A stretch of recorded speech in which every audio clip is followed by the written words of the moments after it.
Christ Triumphant, November 18th, Daily Devotional by Ellen G. White. Make no hasty, rash moves. You ought to be quiet and to do nothing rashly.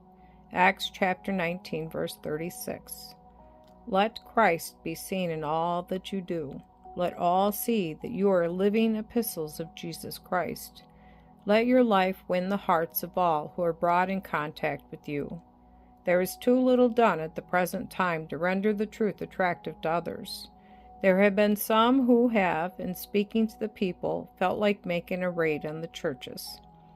They sour minds by their censoriousness. We want our hearts mellowed by the love of Jesus. That is in God's order. If not presented in the most pleasant, acceptable form, truth will be unpalatable to many. While we must present the truth in contrast with error, let it be presented in a manner that shall create as little prejudice as possible.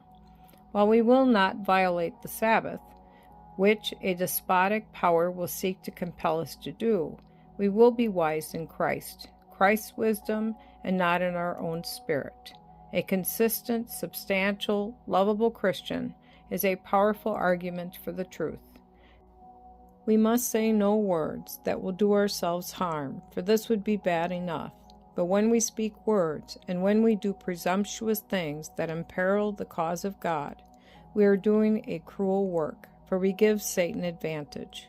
We are not to be rash and impetuous, but always learning of Jesus and how to act in His Spirit, presenting the truth as it is in Jesus. Let everyone be careful and not step off the ground where God is, on Satan's ground. Many did this in the ranks of the reformers of past ages. Luther had great trouble because of these elements. Rash persons stepped out of their place when God did not send them, and rushed heedlessly forward to do a very objectionable, impulsive work. They ran ahead of Christ and provoked the devil's wrath. In their untimely, misguided zeal, they closed the door to great usefulness of many souls who might have done great good for the Master. There are those who will, through hasty, unadvised moves, betray the cause of God into the enemy's power.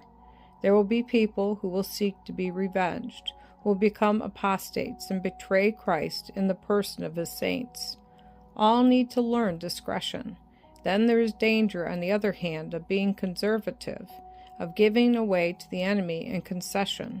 Our brethren and sisters should be very cautious in this matter for the honor of God.